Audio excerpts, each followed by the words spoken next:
Alright, so our final project is a haptic bicep coach, and basically there's a lot of variations on the bicep curl, and we chose one where you want to keep your hand sort of at a 90-degree angle, so just by the thumb, and you want to move your arm up and down from a vertical position to about 110 degrees up here. And the way we measure and keep this motion steady is we want to make sure that elbow is stationary. So if you've studied like kinesiology at all, this is the pivot point for the weight, for like the angle. So we want to keep that straight in the same position. So we use the accelerometer here to keep track of this position, and then if it deviates out like this, the vibrator motor here will indicate so. Okay, so there's haptic feedback in the form of a little vibrator motor right down in there. And you have several motors on here. Right, we have 6 total. 3 on the upper arm and 3 on the lower arm, which are giving you position this way, feedback this way, feedback forward and back. And then the ones on the lower arm provide sort of speed control as well as I see. So they can tell you if you're going too fast or too slow. Yeah.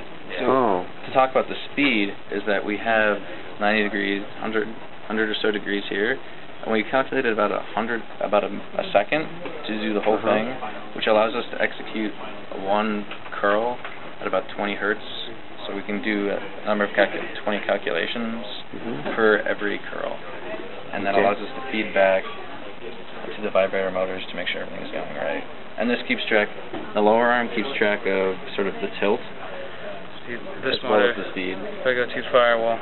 Okay, just go for the rotate. Oh, I see. That's cool. Okay, I can see them. And then on the bottom, it'll be a little harder to get the ones on the bottom, but I got them. Yeah. Those are sort of providing a little bit of speed feedback. Cool. Okay. And so this is, as you said, a trainer. It's meant to keep you in the correct position. Basically what it's meant to maximize the load on the biceps. Right. The bicep brachii muscle here, and it prevents you from using, let's say, your brachialis muscle, which is quite below where this chip is here. So basically maximize the load so you can actually guarantee your form, maximize your workload, maximize your effort in the gym. So we think there's a lot of applications for not just athletes, but especially people doing physical rehab. Therapy. Right, because if you do exercises wrong, you can risk re-injury. So this can provide a way to sort of make sure that people are doing it with the proper technique without having to pay for a personal trainer all the time. Very nice, and there's certainly a move towards home rehab and home care, and this allows a person to be a little bit independent, maybe have a trainer once a week. Very intuitive interface where you just prevent the motors from vibrating. Tells you directly whether you're in a position to adjust. Cool.